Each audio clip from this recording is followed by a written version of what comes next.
రాకాలోకంకి స్వాగతం.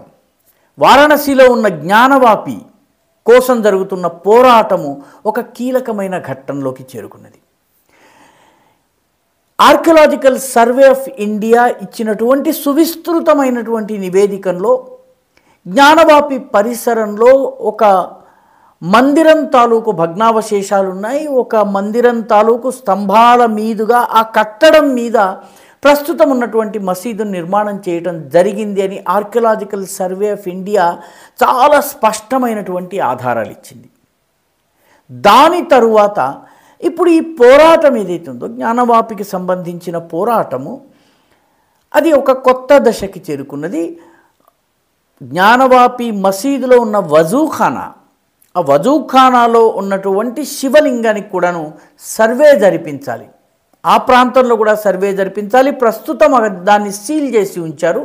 ఏ పక్షం కూడా వాడుకోవడానికి వీలు లేకుండా సీల్ చేసి ఉంచారు. ప్రస్తుతము మసీదుకు వెళ్తున్నటువంటి వాళ్ళు వేరే చోట వేరే పద్ధతిలో వాళ్ళ వజూ చేసుకునేటట్టుగా ఏర్పాటు జరిగింది.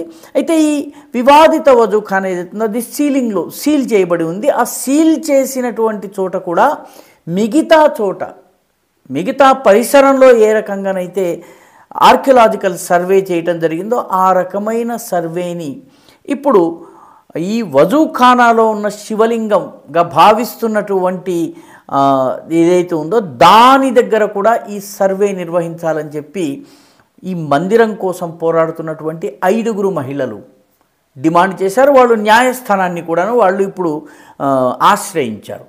న్యాయస్థానం ఆదేశాలు గనక వెలువడ్డట్టయితే వజూఖానా ప్రాంతంలో కూడాను మిగతా పరిసరం అంతా ఏ రకంగా సర్వే జరిగిందో ఆ రకంగా సర్వే జరిగే అవకాశం ఉంది. ఈ మే 12, 2023లో హైకోర్టు ఇచ్చినటువంటి ఆదేశాల మేరకు ఈ వజూఖానాన్ని సీల్ చేసి ఉంచారు.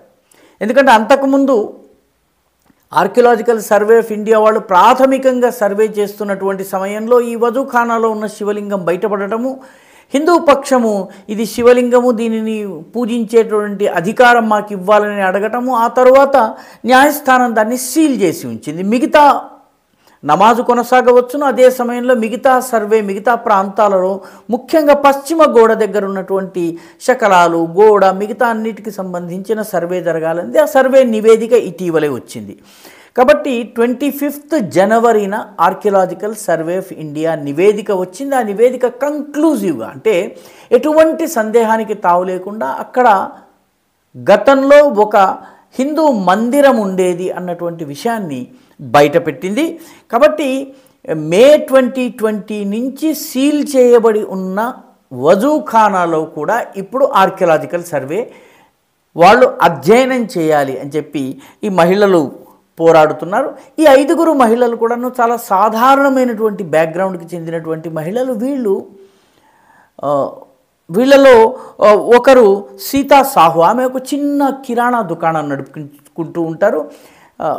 జ్ఞానవాపి పరిసరానికి 2 కిలోమీటర్ల కన్నా తక్కువ దూరంలో ఆమె దుకాణం ఉంటుంది. మరొక మహిళ రేఖా పాఠక్ తండ్రి దయాశంకర్ త్రిపాఠి అని, ఆయన ఒక వారణాసిలో ఉన్నటువంటి అనేక మఠాల్లో ఒక మఠానికి ఆయన మహంత్గా వ్యవహరిస్తున్నారు. 3వ మహిళ పేరు మంజు వ్యాస్. ఈ మంజు వ్యాస్ కూడా చాలా ఒక గృహిణి, ఒక చిన్న బ్యూటీ పార్లర్ని వారణాసిలోనే నడుపుకుంటూ ఉంటుంది. చిన్నపాటి వ్యాపారం చేస్తూ ఉంటారు. 4వ వ్యక్తి లక్ష్మీదేవి. ఆమె ఒరిజినల్గా మహారాష్ట్రియన్, కానీ ఆమె ఒక ఉత్తరప్రదేశ్కి చెందినటువంటి వారణాసికి చెందినటువంటి వ్యక్తిని వివాహం చేసుకుని వచ్చింది. భర్త పేరు సోహన్లాల్ ఆర్య విశ్వ హిందూ పరిషత్ నాయకుడు.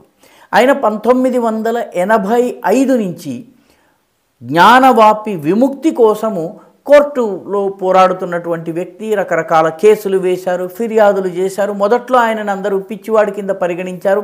ఏ రకంగానైతే హరిశంకర్ జైన్ ఆయన కుమారుడు వాళ్ళు ఏ రకంగానైతే పోరాడుతున్నారో వాళ్ళతో పాటు కలిపి సోహన్లాల్ ఆర్య కూడా పోరాడుతూ వచ్చేవారు.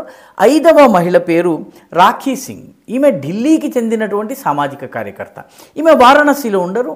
ఈమె ఢిల్లీ నుంచి వారణాసికి వచ్చి పూజలు నిర్వహించి వెళ్తుంటారు. వీళ్ళందరూ కూడాను ఏడాదికి 2 రోజులు మాత్రమే శృంగార గౌరి అంటే జ్ఞానవాపి మసీదు పరిసరంలో ఉన్న శృంగార గౌరిని పూజించుకునేటటువంటి హక్కు ఉంది.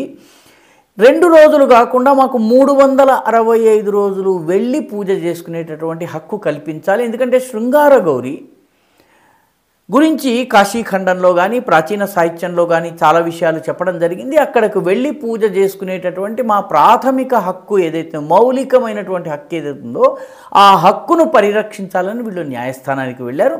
ఇప్పుడు వజూఖానాకి సంబంధించి గనక సర్వే జరిగినట్టయితే అది శివలింగమా కాదా అన్నటువంటి విషయం కూడా స్పష్టమవుతుంది. ఎందుకంటే అది ఒక ఫౌంటైన్కి సంబంధించినటువంటి రాయి అని చెప్పి అంజుమన్ ఇంతజామియా మస్జిద్ అనేటటువంటి మస్జిద్ నిర్వహణ కమిటీ వాదిస్తోంది. కానీ అదే ఒరిజినల్ శివలింగం. ఎందుకంటే ముస్లిం దండయాత్రలు జరిగిన సమయంలో ఔరంగజేబు దాడి చేస్తున్నటువంటి సమయంలో శివలింగాన్ని ఒక బావిలో దాచివేసినట్టుగా స్థానికంగా కథనాలు ఉన్నాయి. చాలామంది ప్రజలు ఈ మాట చెప్పుకుంటూ ఉంటారు.